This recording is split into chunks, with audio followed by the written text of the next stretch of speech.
Halo pejalan sunyi, selamat datang di Jalan Sunyi, ruang berbagi ragam literasi terutama sastra dan teater. Di video ini saya akan berbagi bacaan terkait sifat-sifat perubahan dalam drama dan beberapa pertanyaan yang bisa diajukan ya ketika kita membaca drama atau membahas drama. Video ini merupakan pembahasan lanjutan ya tentang pentingnya menyoroti perubahan ya di dalam drama ketika kita akan coba menganalisis drama. Sebelum menyimak pembahasannya, jangan lupa subscribe, like, share, dan komen video ini.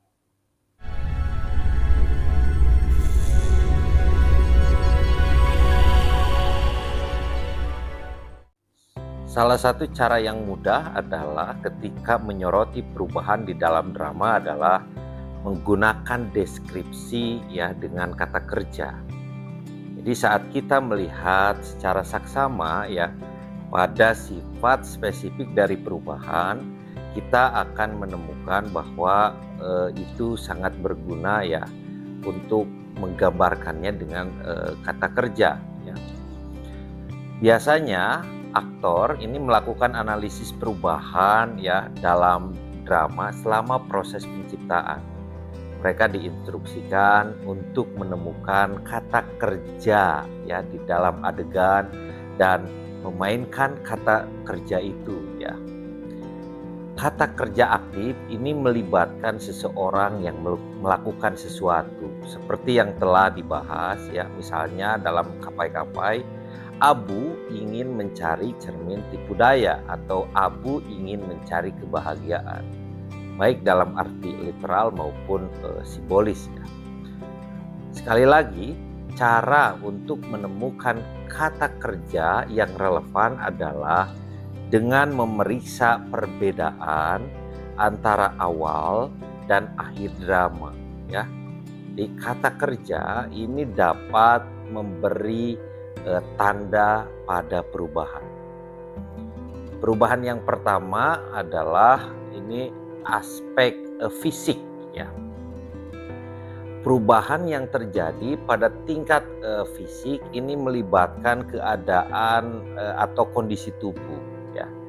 Seseorang mungkin memulai di dalam drama dengan sangat sehat dan di akhirnya kemudian sakit ya. Jadi dalam hal ini perubahan fisiknya adalah dari sehat menjadi sakit ya. Jadi dapat dicirikan karena ya sakit gitu ya. Misalnya seorang tokoh mungkin berubah ya, yang awalnya dapat misalnya melihat menjadi buta begitu ya. Dalam kasus yang lebih ekstrim biasanya juga ada perubahannya dari yang hidup menjadi mati. Nah, gitu ya.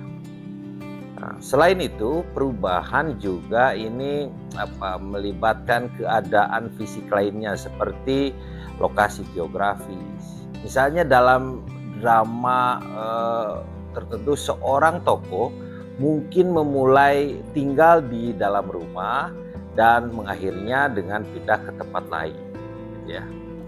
Nah, bisa juga tokoh bergerak dari situasi yang misalnya terjebak ya menjadi bebas. Dalam drama Chekhov misalnya ya, Tiga Saudari, babak pertama terjadi di ruang tamu misalnya ya, dan terakhir di halaman belakang. Aspek perubahan yang kedua ini adalah mental. Perubahan mental ini menunjukkan bagaimana tokoh berpikir tentang hal-hal tertentu dengan cara-cara baru. Seperti misalnya membuat keputusan, mempelajari sesuatu yang baru, menemukan rahasia atau memecahkan misteri misalnya. Nah, jenis perubahan tadi yang pertama itu muncul ketika seseorang yang tidak mengetahui sesuatu menjadi tahu ya. Di perubahan dari ketidaktahuan menjadi pengetahuan. Ya. Seorang tokoh mempelajari kebenaran tentang apa yang terjadi. Ya. Siapa seseorang itu? Apa artinya itu? Rahasia apa yang disimpan? Atau bagaimana dunia beroperasi? Jenis perubahan mental kedua ini terjadi ketika seseorang misalnya membuat keputusan. Tokoh bergerak dari ketidakpastian menjadi pasti, menjadi yakin tentang sesuatu. Misalnya dalam beberapa komedi romantis ini biasanya menggunakan perubahan semacam ini. Misalnya ketika sang tokoh utama laki-laki misalnya mencoba meyakinkan tokoh perempuan ya untuk menikah dengannya. Gitu ya. Contoh lain misalnya dalam drama persidangan pengadilan, misalnya tokoh pengacara ini mencoba membuat hakim untuk membebaskan atau menghukum tokoh tertentu.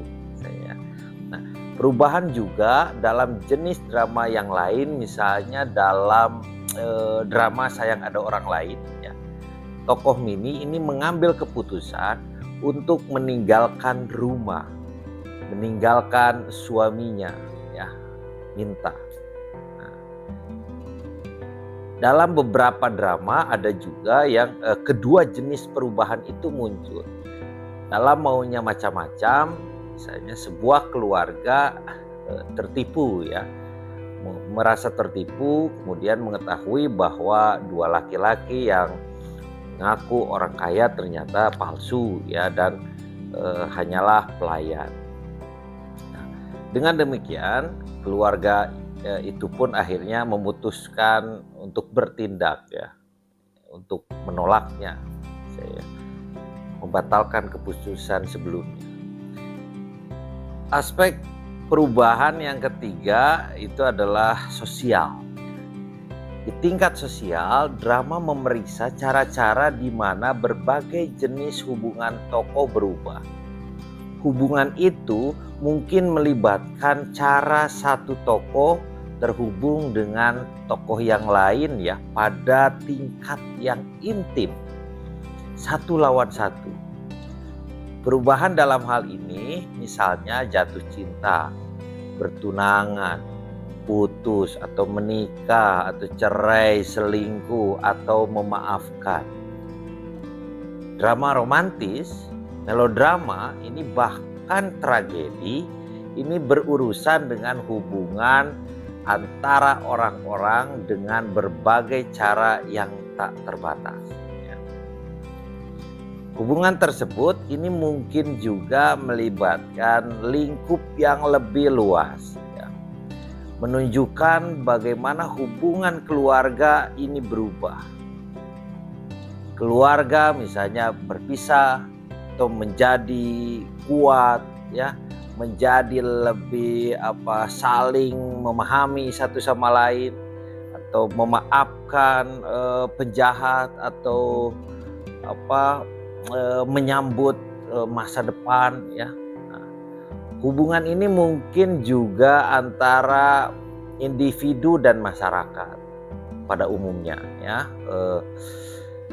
yang melibatkan perubahan kekuasaan, status atau koneksi relasi gitu ya.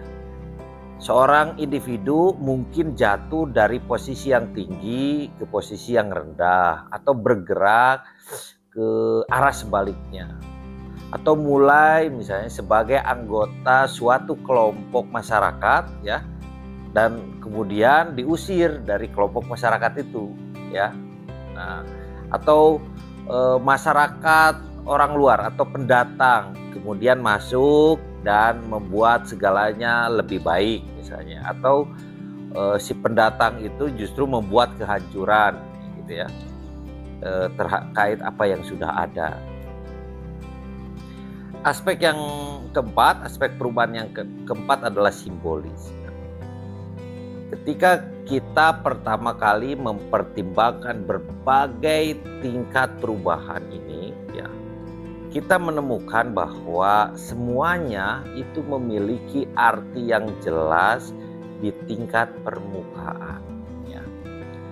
Namun kita dapat memeriksa semuanya itu lebih lanjut ya, untuk melihat apakah perubahan itu juga mengandung beberapa lapisan makna lain, makna tambahan yang lebih dalam. Ketika kita menggalinya, kita menemukan bahwa perubahan memiliki konotasi, ya, konotasi simbolis, ya, dan juga literal. Drama dapat berpindah dari satu kondisi ke kondisi lain, dari satu ide ke ide lainnya, dari satu suasana hati ke suasana hati lainnya, dari suatu keadaan ke keadaan yang lain. Seringkali pada tingkat yang lebih dalam inilah ya, kita menemukan betapa pentingnya sebuah perubahan. Misalnya seorang perempuan mungkin meninggalkan rumahnya ketika meninggalkan rumahnya secara fisik, ya. Ya, saat dia misalnya berjalan keluar ya ke arah pintu misalnya, ya. Tetapi dia juga mungkin ya meninggalkan sesuatu yang lain di tingkat yang lainnya. Nah, dia mungkin terlalu diperlakukan seperti anak kecil padahal misalnya dia sudah dewasa, atau dia ingin keluar misalnya dari pengekangan ya, sehingga dia meninggalkan rumahnya. Jadi ada makna yang lain ya. Atau dia mungkin ingin menegaskan kemandiriannya ya, dari aturan-aturan, sehingga kepergiannya ini adalah semacam revolusi misalnya. Nah, dia mungkin meninggalkan keluarga yang dia sayangi, sehingga justru kepergiannya adalah dapat dianggap sebagai tindakan cinta. Nah, semua aspek perubahan itu bekerja bersama ya, saling memperkuat, membangun. Analisis drama terbaik ini meneliti bagaimana semua tingkat perubahan yang berbeda tadi ya saling bekerja bersama. Tidak ada drama ya hanya menunjukkan perubahan pada satu tingkat. Drama ini melibatkan berbagai tingkat tadi, perubahan-perubahan tadi ya. Di Oedipus misalnya ya, perubahan terjadi dalam banyak bentuk. Secara fisik, Oedipus merelakan matanya. Jadi ini adalah drama tentang seorang laki-laki yang menjadi buta. Secara mental, Oedipus mempelajari hal-hal yang penting. Misalnya, siapa dia sebenarnya? Dan ini adalah drama tentang seorang laki-laki yang menemukan dirinya sendiri. Lalu siapa yang benar-benar membunuh raja, membunuh mantan raja? Oh, ini adalah drama tentang seorang laki-laki yang memecahkan sebuah misteri besar.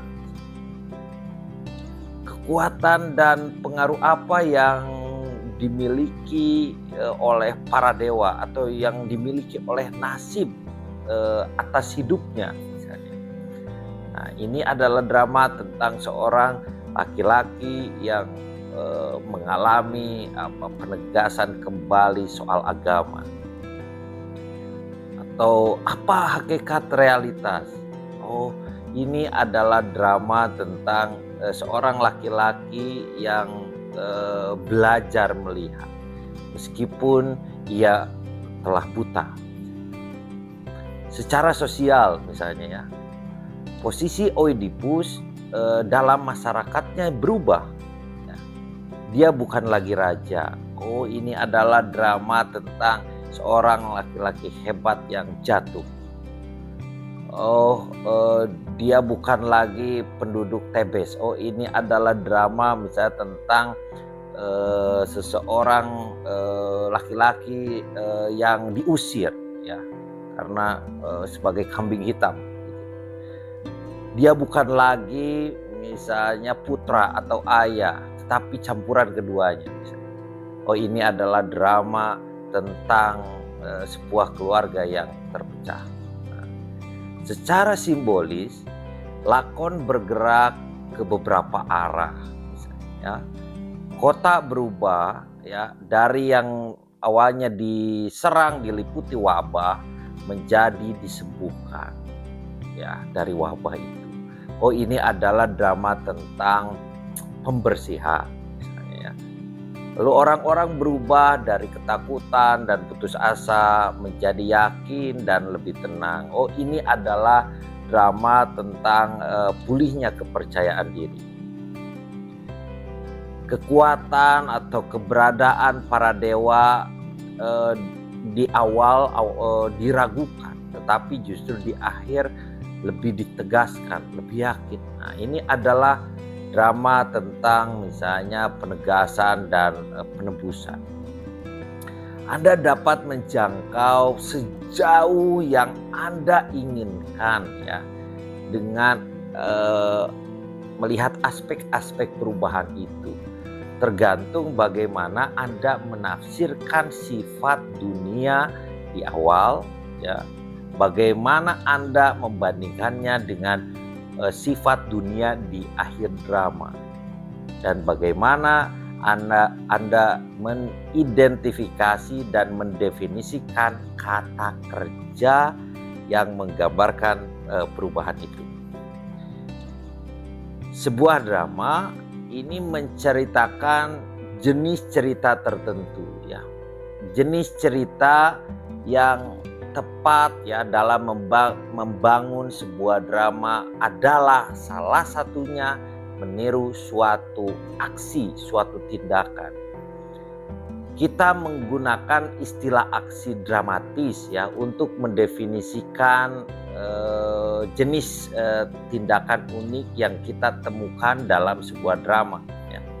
Dan kita mendefinisikan istilah itu sebagai keseluruhan peristiwa yang terjadi dari awal hingga akhir drama ya, dan melibatkan perubahan yang signifikan.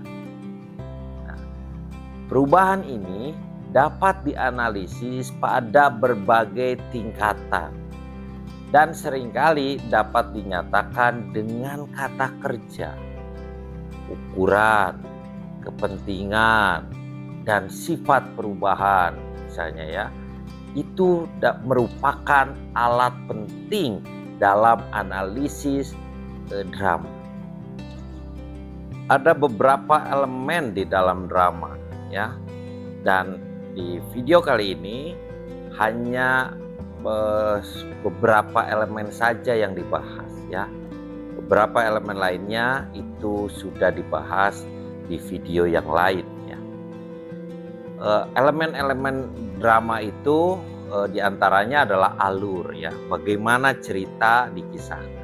Ada tokoh, siapa saja orang-orang yang terlibat dalam cerita.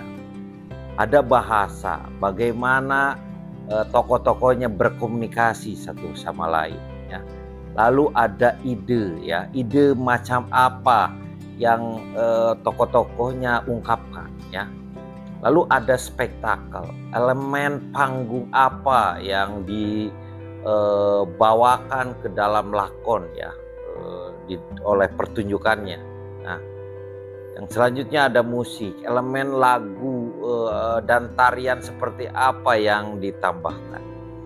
Dan video sekali lagi di video ini hanya akan membahas 3 saja ya, soal ide, soal spektakel dan musik ya. Soal alur tokoh itu lebih detail saya bahas di video yang lain.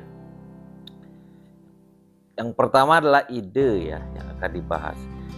Ketika Aristoteles berbicara tentang ide, dia mengacu pada konten intelektual ya. Ide-ide yang terkandung dalam dialog berbagai tokoh. Ini karena drama Yunani yang dia tahu itu sangat erat kaitannya dengan apa yang sekarang dianggap retorika atau public speaking ya. Drama Sophocles dan Euripides itu sering membahas masalah yang sangat kontroversial ya. Apakah benar atau salah ya menentang para dewa misalnya. Apa yang harus dilakukan oleh seseorang jika dia bingung ya antara kewajiban keluarga dan atau kewajiban terhadap perintah Tuhan. Oleh karena itu, banyak adegan dalam drama ini disusun sebagai peristiwa-peristiwa banyak perdebatan. Nah, peristiwanya gitu, banyak perdebatan.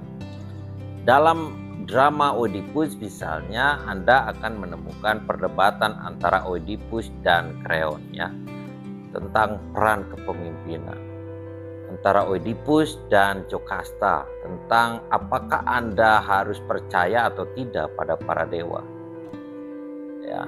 Dan antara Oedipus dan Tiresias ya, tentang ini bahaya kesombongan. Jadi ide bagi Aristoteles ini benar-benar berarti argumen yang disusun dengan hati-hati pada satu atau sisi lain ya dari suatu masalah.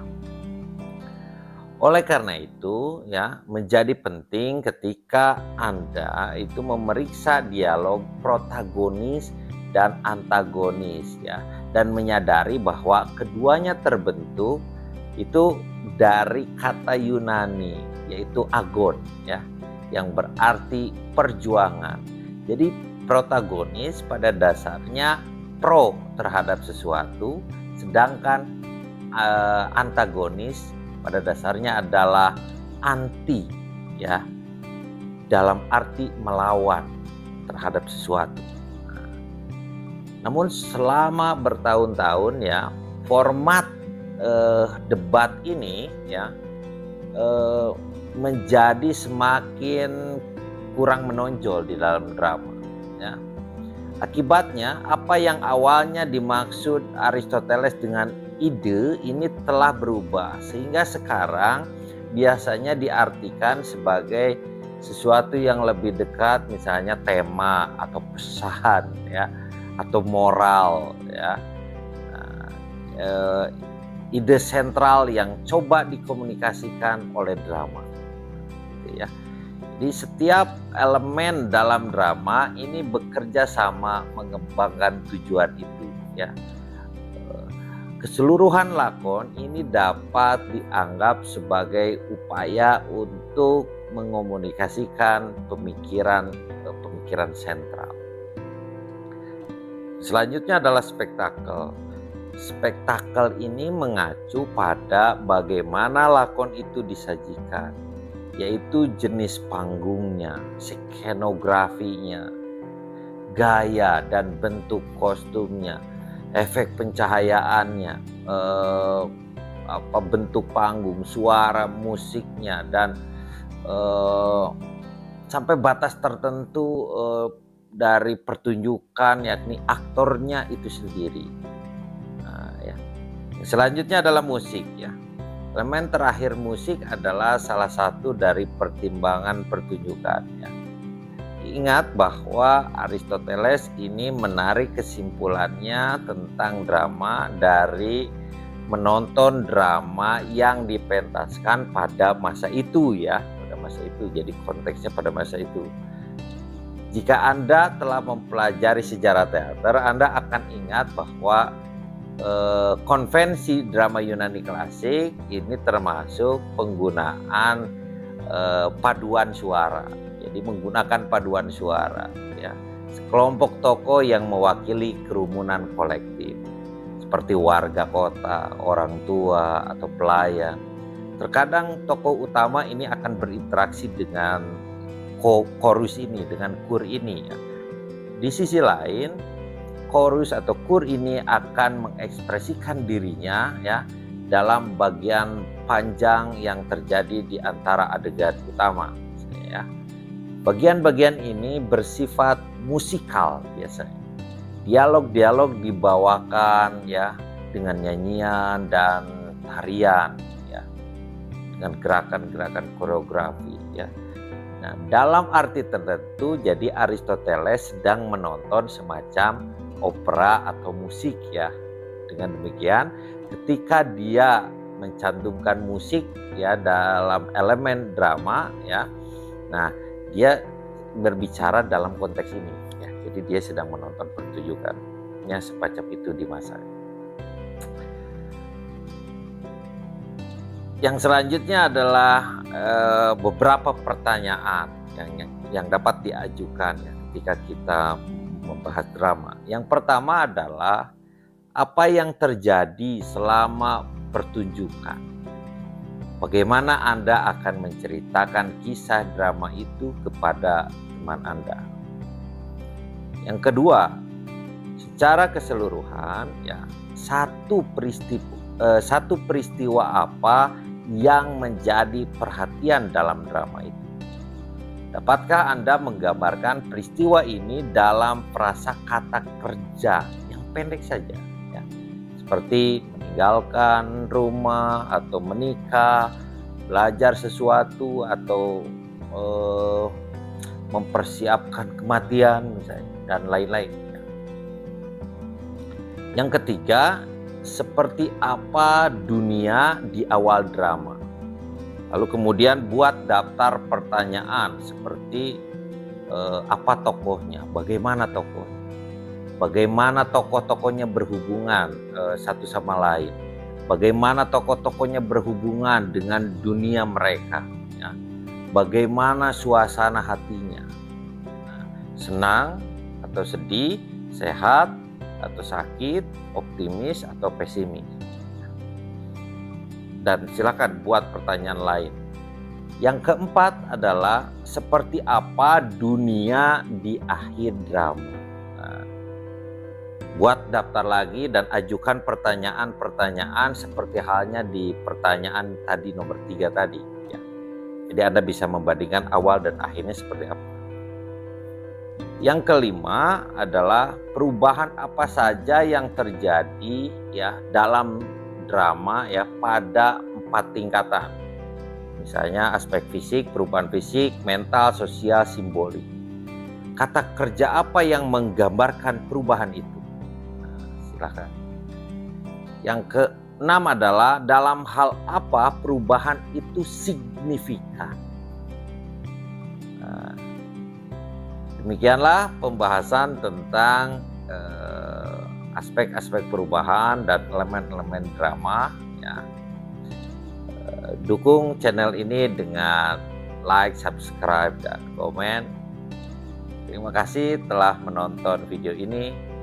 Semoga bermanfaat. Sampai jumpa di video berikutnya.